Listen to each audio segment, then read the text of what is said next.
Assalamu alaikum. Cikin wannan bidiyon za ku ga yadda za ku claiming ɗin Memify ɗinku ku kai shi ku saida a exchanger. So da farko yanzu gashi nan mun shigo cikin Memify, za mu jira ya buɗe. Za mu jira shi ya buɗe.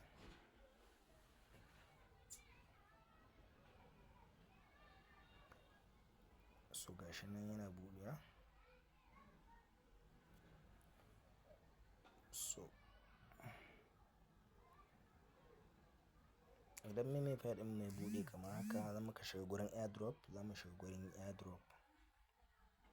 So kamar yadda kuke gani gashi nan gwaran za mu shiga gurin airdrop gashi nan, wanda za su buɗe wannan claiming ɗin yanzu da nake muku wannan bidiyon sauran awa 2. So kawai abin da za ka yi in ya buɗe, in sun buɗe shi kawai abin da za ka yi, za ka danna, za su baka option guda biyu wanda zai kawo ka OKX wallet ɗinka. Wanda wannan OKX wallet ɗin guda biyu ce. Idan asali ta application ba ta yi maku, za ku iya shiga, za ku ga sun nuna maku option ɗin OKX mini app. So kamar yadda zan yi searching ɗinta, amma ku can direct za ku ganta OKX wallet. Za ku danna mini app ɗin wanda zai kawo ku a cikin wannan wallet ɗin. Wanda in ya kawo ku a wannan wallet ɗin, ku kuma abin da za ku yi, za ku ɗauko passphrase ɗinku na can wallet ɗinku, sai ku zo ku yi login ɗin shi a nan guraren. So kamar OKX take, OKX take lafiya lau.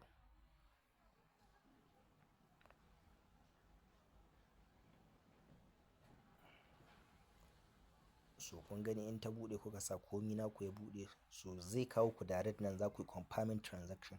So abin da za ku yi wannan confirming transaction ɗin ba za su ɗauki komai ba, ba ku buƙatar gas fee. So amma in suka tura maku kuka yi confirming transaction yayi, za ku ga Memify ɗinku a nan ciki. Da kun yi searching ɗin shi, za ku yi searching ɗin Memify. So za ku gan shi.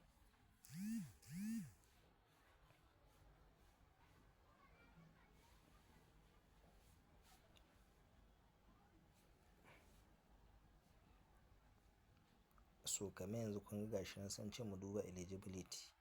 To ta nan ma za ka iya zuwa ka duba. Kun ga gashi nan yanzu sun nuna zan yi claiming ɗin guda 84. To suna buɗewa, zan iya danna claiming ɗin in yi confirming transaction shikenan. Abu na gaba da za ka yi shine ka zo ka yi searching ɗin SUI. Tunda dole sai ka sa shi, sai ka nemi gas fee saboda da shi ne za ka tura zuwa wata exchanger ɗin.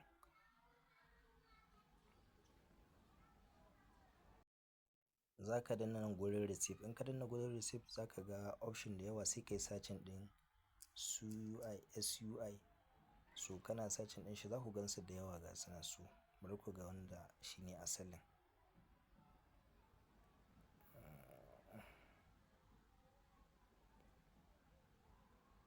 So kun ga gashi nan wannan shi ne asalin SUI ɗin.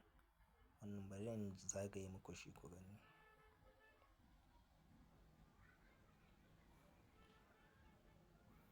So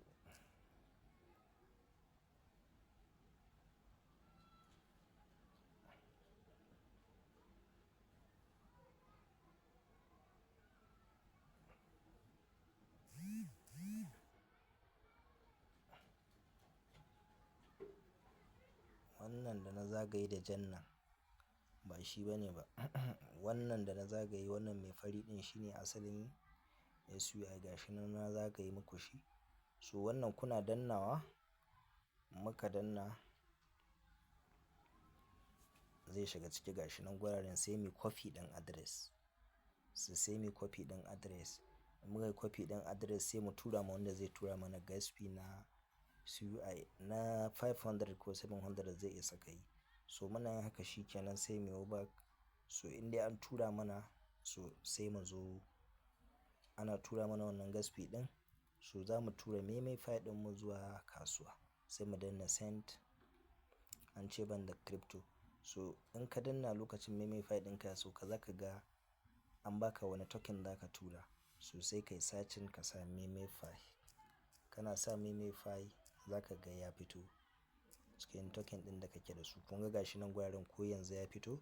So kana dannawa za ka je kasuwar ka Bitget ko OKX sai ka yi searching ɗin Memify sai ka ɗauko address ɗin shi da komi sai ka zo ka yi amfani sai ka tura shi kenan sai ka je ka siyar a can ba wani wahala. Haka abin zai kasance in sha Allah.